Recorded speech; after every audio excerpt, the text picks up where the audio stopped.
Hello hi friends, welcome to my channel Sunitha Venkat creations Telugu YouTube channel.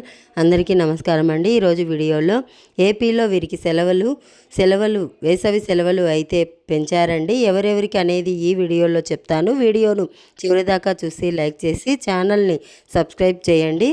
Okay friends, చూడండి, తెలుగు రాష్ట్రాల్లో విద్యాసంస్థలకు June 11 వరకు అయితే సెలవులు అయితే ఇచ్చారు. జూన్ 12వ తేదీన ప్రభుత్వం, ప్రైవేట్ సంస్థలు అయితే తెరుచుకుంటాయి. అయితే ఇప్పుడు ఈ సెలవులను ఏపీలో కొన్ని విద్యాసంస్థలకైతే పెంచనున్నట్లయితే తెలుస్తుంది. రాష్ట్రంలో కొన్ని విద్యాసంస్థలకు 20 రోజుల పాటు సెలవులు అయితే పెంచబోతున్నారన్నమాట.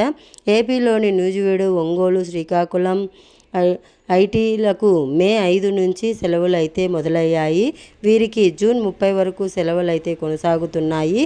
సో ఎవరైతే ట్రిపుల్ ఐటీలో చదువుతున్నారో వారికి సెలవులు అయితే పెంచారనమాట. వారికి మే 5 నుంచి అయితే సెలవులు ఇవ్వడం అయితే జరుగుతుంది. ఇది కేవలం విద్యార్థులు మాత్రమే కాకుండా ట్రిపుల్ ఐటీ సిబ్బంది ఎవరైతే ఉన్నారో వారికైతే ఈ సెలవులు అయితే వర్తిస్తాయన్నమాట. విద్యాసంస్థల సిబ్బందికి మే 18 నుంచి జూన్ 9 వరకు సెలవులు అయితే ఇవ్వడం జరిగింది. ట్రిపుల్ ఐటీ వారికి ప్రస్తుతం ఏపీలో ట్రిపుల్ ఐటీ ప్రవేశాలకు నోటిఫికేషన్ విడుదలైంది. సో అకాడమిక్ ఇయర్ సంబంధించి ఈ యొక్క మే 20 తేదీనైతే అప్లై చేసుకోవాలి. తర్వాత డెడ్ లైన్ ముగిస్తుంది. తర్వాత మెరిట్ ఆధారంగా వారిని ఎంపిక చేయడం అయితే జరిగింది. అయితే వీరికి సెలవులు ఏదైతే ఉన్నాయో వీరికి జూన్ 30 తేదీ వరకు ఇవ్వడం జరిగింది. అలాగే వేరే రాష్ట్రాల్లో జార్ఖండ్ లాగా ఎండ తీవ్రత ఎక్కువ ఉన్న ప్రాంతాల్లో వారికి జూలై వరకు కూడా సెలవులు పెంచడం అయితే జరిగిందనమాట. సో మన ఆంధ్రప్రదేశ్లో అయితే ఖచ్చితంగా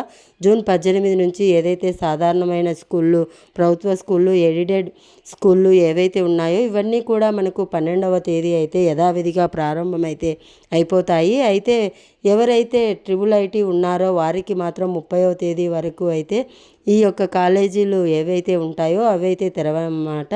సో ఇది వీడియో నచ్చితే లైక్ చేయండి, మీ ఫ్రెండ్స్ అండ్ ఫ్యామిలీ మెంబర్కు షేర్ చేయండి. అలాగే మన ఛానల్ను సబ్స్క్రైబ్ చేసుకోండి. Thanks for watching. Have a nice day. Thank you.